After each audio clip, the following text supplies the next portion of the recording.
마가복음 16장 1절에서 4절 말씀을 한 절씩 교독하시겠습니다. 1절 말씀 제가 먼저 읽겠습니다. 안식일이 지남에 막달라 마리아와 야고보의 어머니 마리아와 또 살로메가 가서 예수께 바르기 위하여 향품을 사다 두었다가 안식 후 전날 매우 일찍이 해 돋은 때에 그 무덤으로 가며 서로 말하되 누가 우리를 위하여 무덤 문에서 돌을 굴려 주리요 하더니 눈을 들어본즉 벌써 돌이 굴려져 있는데 그 돌이 심히 크더라. 아멘. 주님의 말씀입니다. 우리 가슴에 손을 얹고 믿음으로 함께 선포하겠습니다. 하나님을 만나면 살아납니다. 예수님을 믿으면 행복합니다. 성령님이 임하면 가능합니다. 할렐루야. 아멘. 선포하신 대로 되실 줄 믿습니다. 이스라엘을 만약 2000년 전에 예수님께서 십자가를 지시는 그때에 만약 매스컴 뉴스가 있다면 어떤 뉴스가 나왔을까? 그것을 한번 상상해 봅니다. 그러면 아마 뉴스 기사가 아마 이렇게 뜰 것입니다. 3년 전부터 이스라엘 전역을 다니면서 열풍을 일으켰던 예수라고 하는 한 인물이 많은 병자를 구하고 귀신을 쫓아내고 수많은 사람이 예수님의 가르침을 받기 위해 따르고 있었습니다. 그러나 그가 이제 십자가를 지기 위해 지금 고문받고 신문받고 이제 죄인으로 십자가에 달려 죽게 되었습니다. 이런 뉴스가 아마 떴을 것입니다. 많은 사람들이 그런 뉴스를 들었을 때 큰 충격도 있었을 것이고 또 그런 사람이 있었구나라고 지나가는 사람도 있었을 것이고 또 예수님에 대해서 그런 분이 였구나라고 뒤늦게 정보를 알았던 사람도 있었을 것입니다. 그런데 우리 여러분 삶에 예수님에 대한 어떤 소문, 예수님에 대한 어떤 소식, 그것을 접했을 때 여러분의 반응은 어떻습니까? 지난주에 한 주 동안 예수님의 어떤 고난의 주간들을 다 지내고 나는 그 시간들, 그것을 다 경험하고 났을 때 여러분이 가지고 있는 그 느낌, 감정, 여러분의 마음은 어떻습니까? 예수님이 여러분에게 어느 정도의 비중을 차지하고 있습니까? 물론 우리 젊은 우리 차세대 친구들은 조금 모를 수도 있겠지만 2002년도에 우리나라에서 월드컵이 있었습니다. 그때 우리나라가 몇 강에 갔었죠? 네, 4강까지 갔습니다. 아주 꿈을 이루어진다라고 하는 아주 유명한 이야기가 나왔었죠. 그렇게 많은 우리 국민들이 월드컵에 환호하고 그렇게 열정을 불태웠던 그 시간들을 보내고 났을 때 월드컵이 딱 끝나는 폐막하는 그날 그 이후로 사람들의 마음은 어땠을까요? 굉장히 공허하고요. 이제 뭘 봐야 되나 할 정도로 마음속에 그런 큰 공허함이 막 다가오는 것을 경험할 수가 있었습니다. 여러분, 예수님께서 한 주간 동안 고난 받으시고 십자가에 달리시고 제자들의 발을 씻기시고 신문당하시고 십자가에 달리시기까지 또 십자가에서 죽으시고 3일 동안 무덤에 계시는 그 시간 동안 여러분의 마음은 어떻습니까? 가끔 어떤 분들은 고난 주간에는 아무것도 안 하는 분들이 있어요. 예수님 고난 당하셨는데 나는 커피도 못 마실 것 같아요. 예수님 고난 당하셨는데 나는 밥도 잘 못 먹을 것 같아요. 그래서 금식 기도도 하기도 하고요. 예수님 고난 당하셨는데 어떻게 하면 그 고난에 내가 조금이라도 동참할 수 있을까 하면서 조금씩 우리가 하는 모습도 많이 찾아볼 수가 있습니다. 그런데 여러분, 정말로 예수님께서 여러분의 인생 가운데 지난 주간뿐만이 아니라 우리의 인생 가운데 예수님을 어떤 마음으로 또 어떤 소식을 접하고 계십니까? 일평생 들어왔던 예수님에 대해서 그 예수님의 내 삶 가운데 안 계시면 여러분 마음은 어떻습니까? 여러분, 어떤 것에 소망을 두고 계십니까? 내가 소망을 두려고 하는 어떤 것이라면 만약 그것이 나에게 도움을 줄 만한 것인지, 나에게 어떤 이로운 것인지, 나에게 필요한 것인지, 내가 지금 생각하기에 장기적 계획 안에 어떤 플랜 안에 계획이 되어 있는 것이어야 되는지 많은 생각을 하게 될 것입니다. 그런데 그것을 여러분이 발견했다면, 내가 소망을 두고 있는 어떤 것을 발견했다면 여러분 마음은 어떻겠습니까? 너무 기쁘겠죠.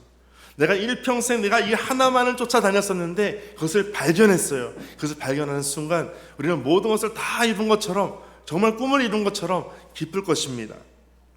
그런데 만약 하루아침에 그 소망이 다 사라져 버린다면, 그렇게 힘들게 평생을 걸쳐서 발견했던 어떤 사람이든 어떤 모습이든 어떤 건물이든 내가 소원했던 것인데 그것이 하루아침에 다 사라진다면 여러분 마음은 어떻습니까? 오늘 예수님의 제자들과 예수님의 함께 따라다녔던 여인들이 있었습니다.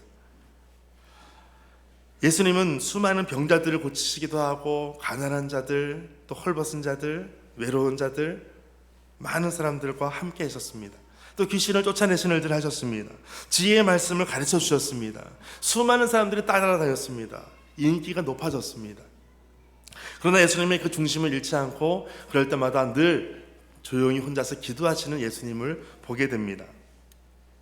제자들은 모든 삶의 중심이 처음부터는 아니었겠지만 점점 더 예수님을 알게 되고 발견하게 되고 가르침을 받으면서 정말 모든 삶의 중심이 예수님으로 바뀌어졌습니다. 저는 여러분의 삶이 가장 중심에 예수님으로 늘 가득 있게 되시기를 축복합니다. 여러분 옆에 계신 분에게 한번 말씀해 주실까요? 예수님이 당신의 삶의 중심입니다. 이렇게 한번 알려주실까요? 예수님이 당신의 삶의 중심입니다. 아멘이십니까?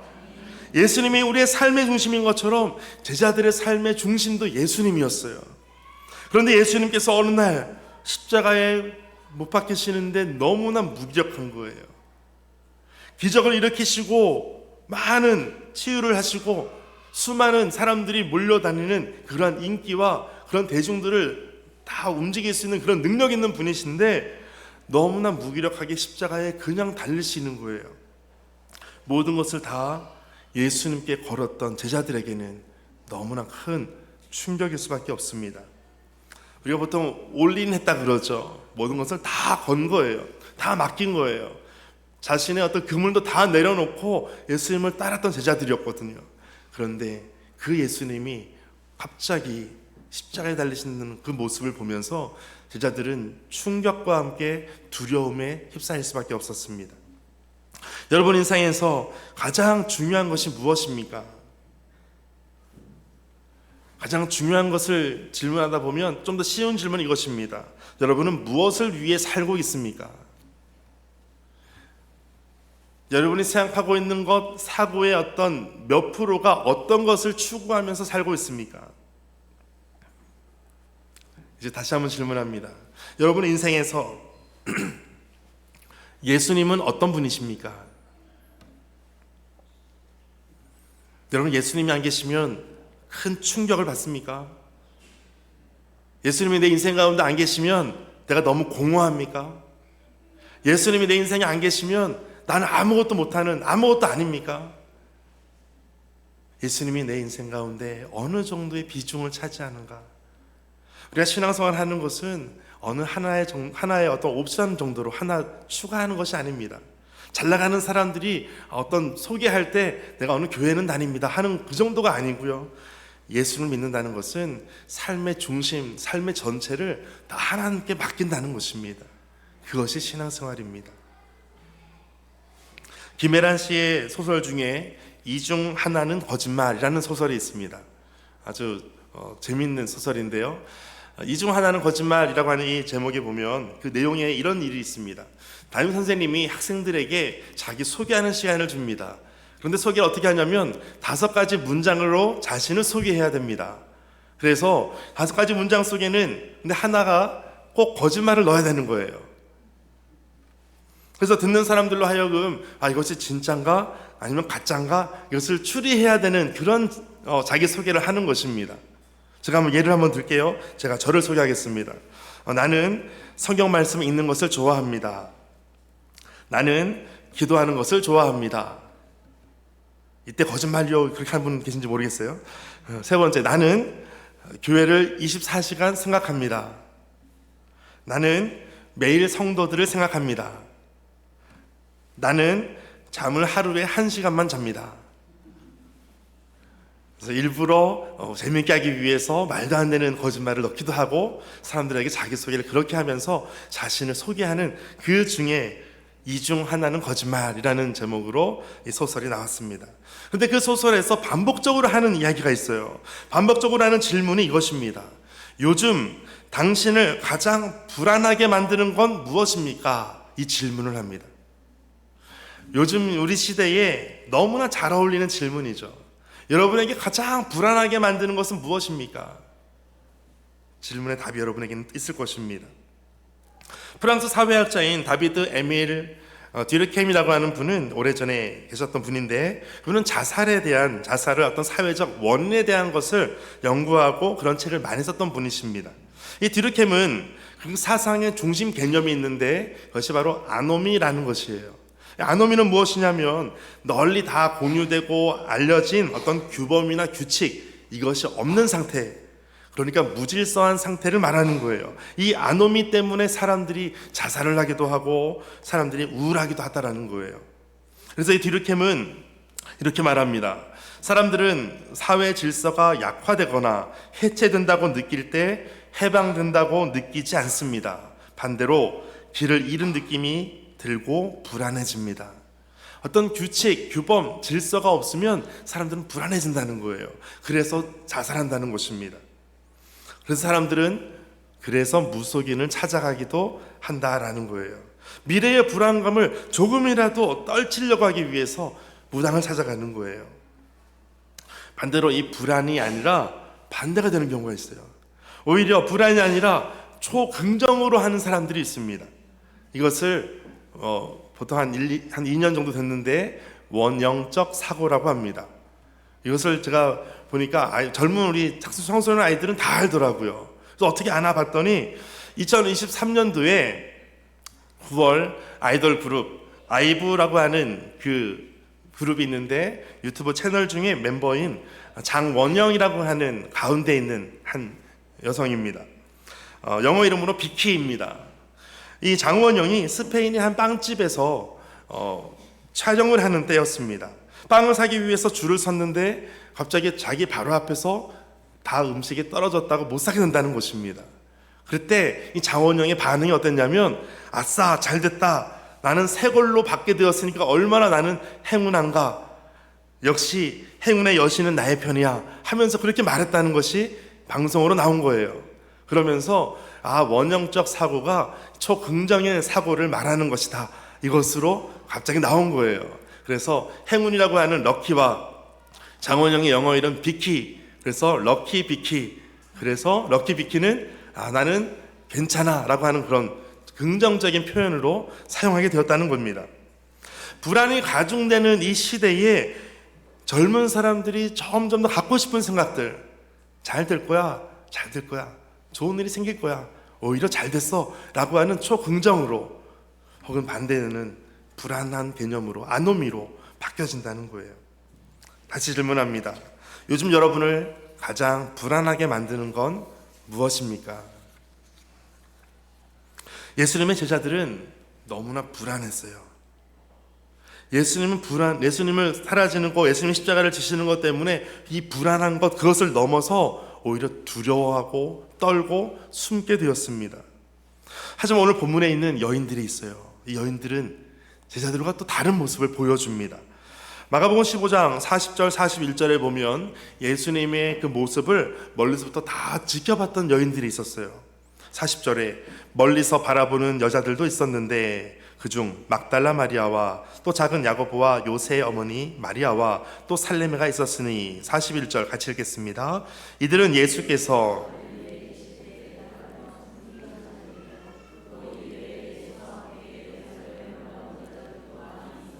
아멘. 멀리서 바라보면서 예수님의 모습을 하나씩 다 지켜봤던 여인들이 있었습니다. 그 여인의 이름들이 막달라 마리아도 있었고, 야고보와 요셉의 어머니 마리아도 있었고, 세베대의 아들들의 어머니 요한의 어머니 살로메도 있었고, 요한나도 있었습니다. 이 여인들은 예수님의 그 죽으심을, 예수님의 장사 지내는 모습을 다 지켜봤던 여인들이에요. 다 증인이 되었습니다. 어디에 묻혔는지를 다 아는 사람들이었어요. 예수님의 부활을 어떤 사람들이 경험하게 되었을까? 예수님의 부활을 어떤 사람들이 첫 증인이 되었을까? 이 여인들이었어요. 여인들은 한마디로 예수님의 죽으심을 전혀 의심할 수 없는 사람들이었어요. 다 지켜보았거든요.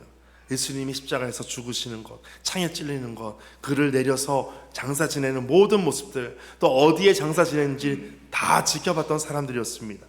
그래서 마가복음 15장 47절에 막달라 마리아와 요새 어머니 마리아가 예수 둔 곳을 보더라. 예수님을 어디에 뒀는지 다 봤던 사람들이에요. 그러니까 한마디로 예수님의 죽으심을 의심할 수 없는 사람들, 그 사람들이 예수님의 부활을 목격하게 되었다라는 것입니다. 여러분, 예수님의 죽으심이 믿어지십니까? 이것이 믿어져야 돼요. 그래야 예수님의 부활을 믿을 수가 있습니다.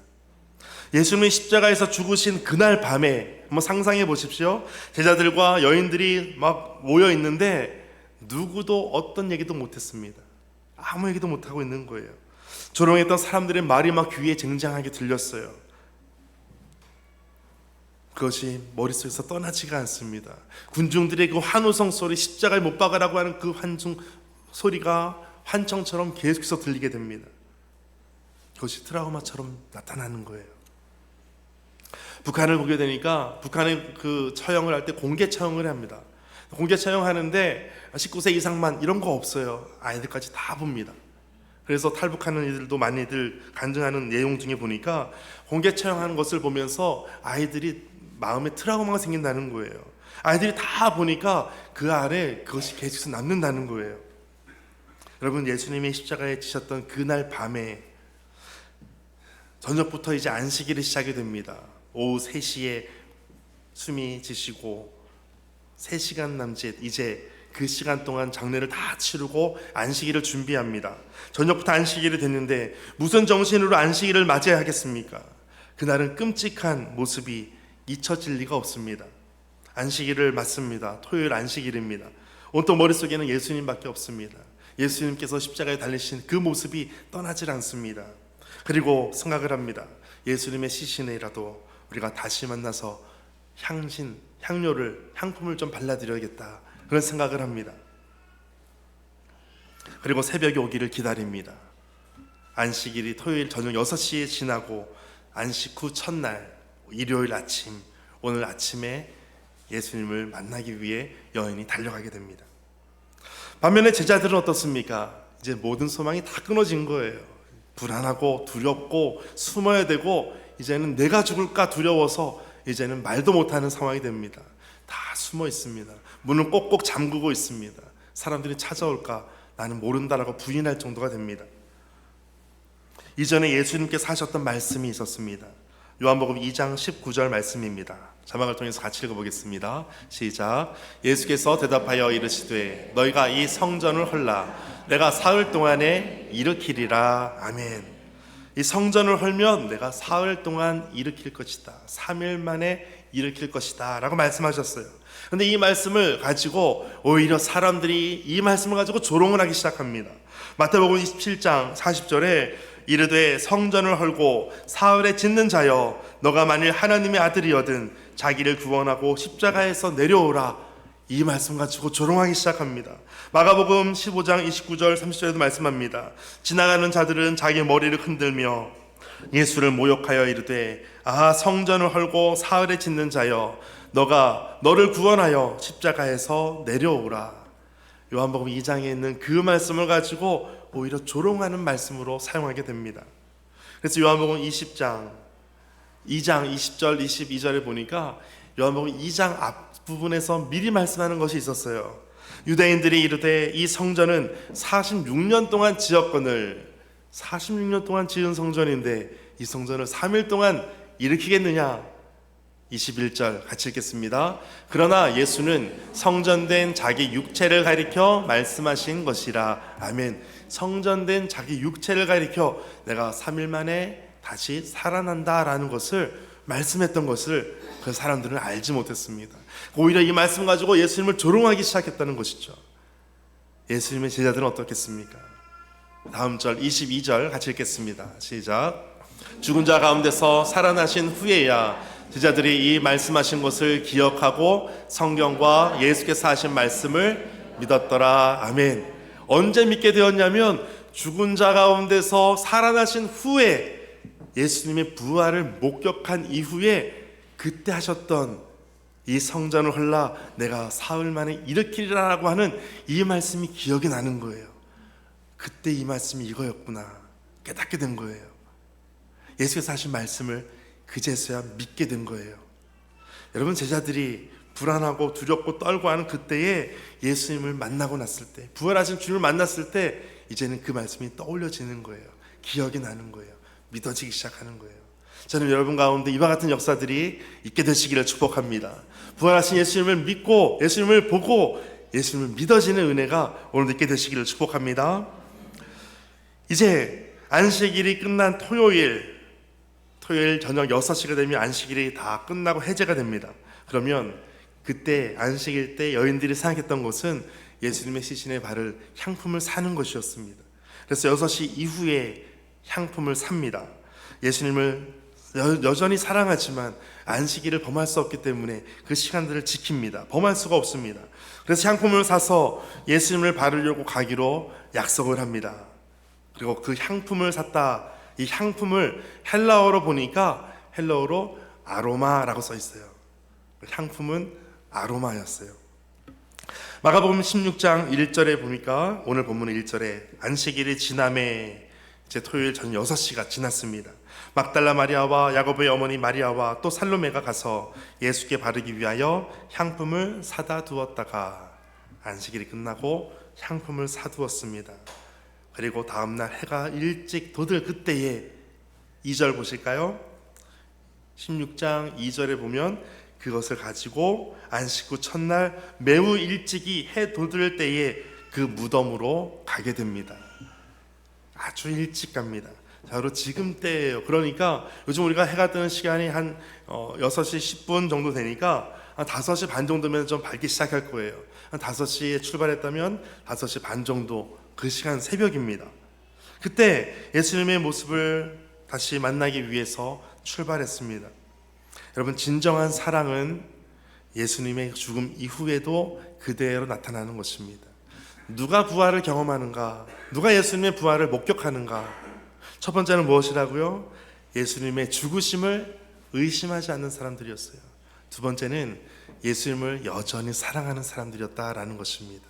저는 우리 모두가 예수님의 부활의 목격자들 다 되시기를 축복합니다. 진정한 사랑, 죽음 이후에도 여전히 그 사랑을 보이는 거예요. 어떤 사람은 어떤 권력이 있을 때는 같이 있다가 권력이 사라지면 떠나는 사람이 있어요. 비참한 인생이죠. 그런데 권력이 없을 때에도, 가진 것이 없을지라도 힘든 그때에 같이 앞에서 돕는 사람들이 있어요. 진정한 사랑은 그런 것입니다. 힘들 때 같이 돕는 거예요. 힘들 때 진정한 사랑은 그때 발휘되는 거예요. 부활을 목격한 이 여인들은 진정으로 예수님을 사랑했던 사람들이었어요. 그런데 그 여인들의 특징을 보니까 굉장히 현실적이기도 하고 사려 깊은 사람들이었어요. 무덤의 입구에 큰 돌을 어떻게 옮길 수 있을까? 누가 이 돌을 옮겨줄까? 이것을 생각하면서 갔다라는 거예요. 4절에 보면 그 돌이 심히 컸다라고 되어 있어요. 너무 크니까 쉽게 움직일 수 있는 돌이 아니었다는 거예요. 누가복음 23장 55절에 갈릴리에서 예수와 함께 온 여자들이 뒤를 따라 그 무덤과 그 시체를 어떻게 두었는지를 보고, 그러니까 그 무덤이 어떤 모양인지 돌이 얼마나 큰지 이것을 다 봤다는 거예요. 그러니까 생각할 때 우리가 갔을 때 이 돌을 어떻게 옮길 수 있을까? 누가 이 돌을 대신 옮겨줄 사람이 있을까? 이 고민을 하면서 갔다는 거예요. 그 여인들은 슬픔 중에서도 절망 속에서도 분별력을 잃지 않았다는 겁니다. 정신을 온전히 차리고 있었던 거예요. 그러니까 부활을 목격한 이후에 그 여인들이 했던 그 고백이 더 신빙성이 있다는 것입니다. 마가복음 16장 2절에 안식 후 첫날 매우 일찍이 해 돋을 때에 그 무덤으로 갑니다. 이틀 밤이 지났어요. 그들이 도착했을 때 무덤 앞에 가로막았던 그 큰 돌은 이미 굴려져 있었습니다. 이 돌이 굴려져 있던 것이 왜 굴려져 있었을까? 예수님께서 내가 부활을 했는데 이 돌 때문에 못 나가니까 누군가 도와줬는가? 예수님을 위해서 굴려졌는가? 그렇지 않습니다. 부활의 목격자들을 위해 이 돌이 굴려졌다는 것입니다. 여러분, 그 여인들이 고민하고 염려했던 것은 그 큰 돌이 문제였습니다. 그럼에도 불구하고 예수님께로 갔던 사람들이에요. 그런데 그 큰 돌은 다 하나님께서 옮겨주셨습니다. 여러분, 주님 앞에 나아갈 때 이 큰 돌을 누가 옮겨줄까 고민하면서 가는 분도 있을 거예요. 신앙생활 하면서도 내 앞에 있는 큰 돌을 어떻게 내가 옮길 수 있을까, 누가 옮겨줄 사람이 있을까 고민하며 가는 사람이 있을 거예요. 여러분, 진정한 사랑은, 진정한 주님을 만나기를 원하는 사람들은 큰 돌을 걱정은 하겠지만 문제가 되지 않는다는 것입니다. 여러분, 주님 앞에 큰 돌 걱정하지 마시기 바랍니다. 하나님께서 부활의 목격자가 되는 그 여인들을 위해서 이미 다 손을 봐주셨습니다. 부활의 주님을 만나는 첫 증인이 된 이 조건은 바로 예수님의 죽으심을 확실히 보고 믿어야 됩니다. 또 예수님을 끝까지 사랑하는 사람들이어야만 한다는 것입니다. 여러분, 오늘 모두가 부활의 증인, 부활의 목격자들 다 되시기를 주의 이름으로 축복합니다. 오늘 말씀 가지고 함께 기도하겠습니다. 누가 무덤 문에서 돌을 굴려주리요 라고 그들이 고민하고 예수님의 십자가의 죽으심을 다 목격하고 하루가 지나고 이틀이 지나고 그렇게 시간이 갔습니다. 그럴 때에 하나님께서 부활의 목격자가 되는 그 여인들을 향하여 이 모든 큰 무덤의 돌을 다 굴려주시고 그 빈 무덤을 보게 하시는 하나님이 오늘 그 여인뿐만 아니라 오늘 예배하는 우리 모든 이들에게 오늘도 임하실 줄 믿습니다. 오늘도 보여주실 줄 믿습니다. 오늘 우리 모든 마음을 하나님께서 다스려 주시고 예수님의 죽으심을 믿고 예수님의 살아계심을 믿고 부활의 주님을 경험하는 믿음의 성도들 다 될 수 있게 하여 주옵소서. 함께 기도하겠습니다.